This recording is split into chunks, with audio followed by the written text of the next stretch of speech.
Vipi? Hii mambo yanatembea kuwapatia stika mkate kwa shilingi 500 kwa mwaka, unafeel aje? Smart sana. Aendelee. Aendelee na hiyo mwendo. Na hiyo mwendo asiache. Asiachilie. Na hiyo speed hiyo. Nampenda sana. Unapenda Yes. Kama nini? Kama shilingi na pete. Baba. Stika 500 kwa mwaka unasemaje? Haiko chojo baba. Iendelee tu hivyo. Iendelee tu baba. Natembea zia wache? Wacha natembea endelee. Hivyo. Achape kazi. 10 bora ama ende president? 10 bora. Stika 500 kwa mwaka unasemaje? Iendelee ama ikome? Iko vulai. Mambo vulai. Aendelee hivyo. Kabisa. Baba, stika 500 kwa mwaka. Ndio sasa. Aendelee ama aache? Huyu mzee miaka 10 tena. 10 bila break. Bila break. Sasa tuko kangari. Natembea tena.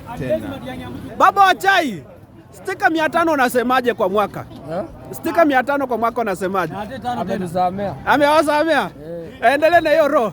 Stika 500 kwa mwaka. Na 5 tena ama Matiang'i amchukue. Unataka Matiang'i amchukue? Alafu muulie njia stika. Baba, stika 500 kwa mwaka unasemaje? Tuanze atulie. Natembea 5 tena. Huyo ndio president. Sio 2027. Sasa bado tunamhitaji. Bado mnamhitaji. Ndio bwana. Huyo ndio mzee mzima. Ndio hiyo sasa. Hata 5. Baba sasa. Haya. Oya. Unasemaje stika 500 kwa mwaka? Iko chonjo. Gavana endelee na hiyo mtindo. Aendelee. Asigome. Na alisema ukilipa ulipe ama ukatae ulipe.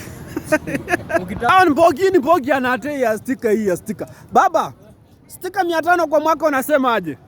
Stika kwa mwaka 500? Hii anatembea hii vile asema boda wanakata ushuru 500 kwa mwaka. Sasa shida mimi sishapiga hii pala. Wewe haikata stika?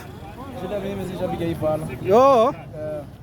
Sasa hiyo ni fala. Stika si mbaya lakini fala yake hatuoni maendeleo Trans-Nzoia. Hujaona maendeleo? Sioni kitu yoyote hapa Trans-Nzoia.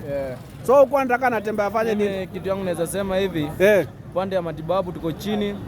Pande wa wafanyabiashara wanaumia. Kivipi? Huyu jamaa kaunti yake yenyewe imemshinda kupanga. Ni jamaa ni mdomo tu lakini bwana. Tunaomba 2027 pate kiongozi ule anaweza kuwa na nidhamu na anaweza tusaidia. Umesema baba. Yangu ni hayo machache. So Mungu akijalia 2027 aende nyumbani saa 12 asubuhi. Umemaliza maneno. Umemaliza. Tunashukuru sana kwa. Naweza sema Kirisi wa Malo wa Hungu. Jipange mzee, tuko na wewe bwana. Ndio. Kuja ndani ya Trans-Nzoia na uchape kazi. Haya. Ni kwa hayo tu. Haya. Asante sana. Asante ndugu yangu.